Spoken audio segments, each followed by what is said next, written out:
Hey you guys, Starlight Burst 98 here. I'm going to be doing a updated budget deck profile for the Brigade Fire Kings. So this is a lot of work has gone into this deck, and a lot of learning has gone into this deck as well.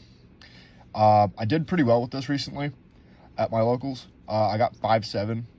So this deck hasn't been around for that much longer, so I kind of felt like I've grown with this deck, and I've learned a lot of the intricacies. But without further ado, let's just get straight on into it. So for the hand trap build, 1 Veiler, 3 Droll, pretty standard, 3 Ash. Ash is just pretty good. It's universal, stops anything. All right, so now for the Tri-Brigade stuff. So 2 Nerval, 1 Karas, 2 Kit.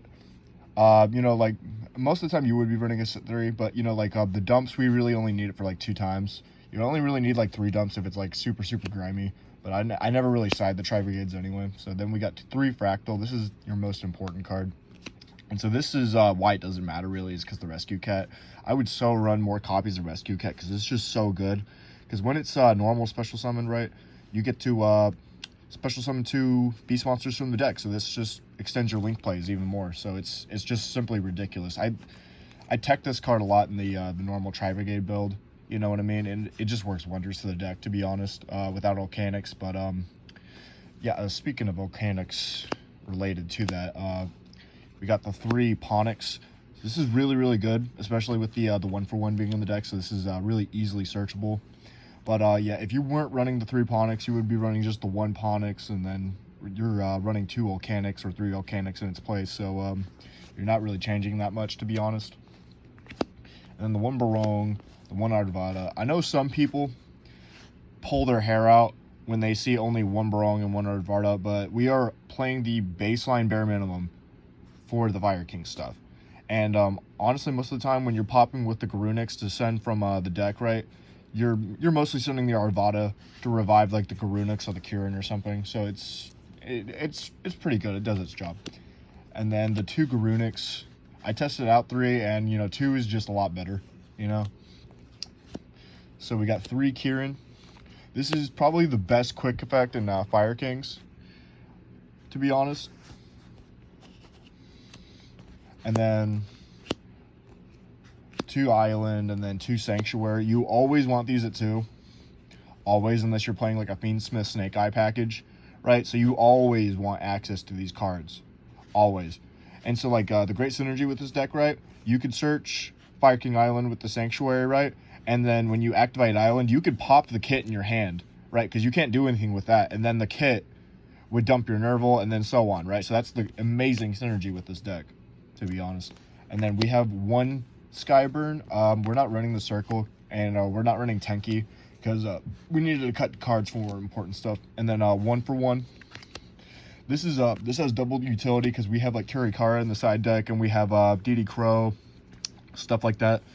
So especially with Droll, so we can search Droll, we can search Veiler, really good.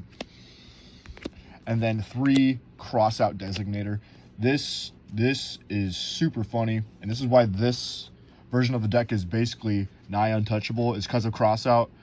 We didn't side Nib because it just never came up all that often.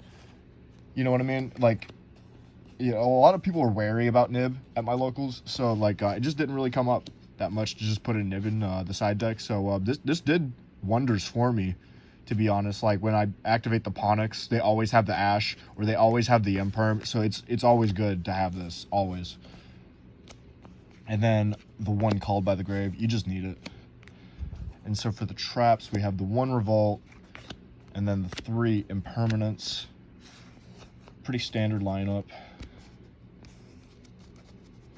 So now for the extra deck. If it's over like a card or so, that's fine. I side a lot of the stuff out. But 1 Almirage, 1 Lingaribo, 1 SP Little Knight, 1 Original Art Masquerena.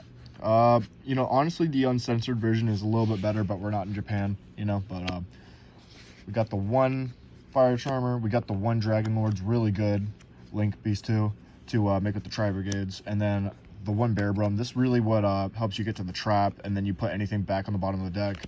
And then the Faragi, I really have considered cutting. Well, this is actually, that's not supposed to be there. But yeah, if you're going to cut anything, run a second Faragi, because it comes up so often. The one Promethean Princess, the one Rugal. The one part about this deck that kind of sucks is that it doesn't have any accessible like Link 3, and so that's why you run like the Scareclaw stuff. But you already have an accessible Link 3, and I just don't know why people don't play it, to be honest. And then 2 Shireg. Really, really good. This is what searches you the DD Crow. This is what searches you the Rescue Cat, or just any of your beasts, wing beasts. Or if you're playing King Tiger Wangu, right, that's searchable with Shireg. So it's really phenomenal. And then the one Zalanis, really good. So what you can do with this is, right, you can Firelock with Promethean Princess, and then you can Zelantis. So you're Zelantis locking them with Promethean Princess, and then you're getting an additional disruption on their turn. So really, really good there. And then the access code talker. This would really be good with the Selene, but we're OSS is banned, so there's not really any point in running the DFL Star. It actually slows the deck down a little bit. And then we're running the one Garunix and then the one Typhon.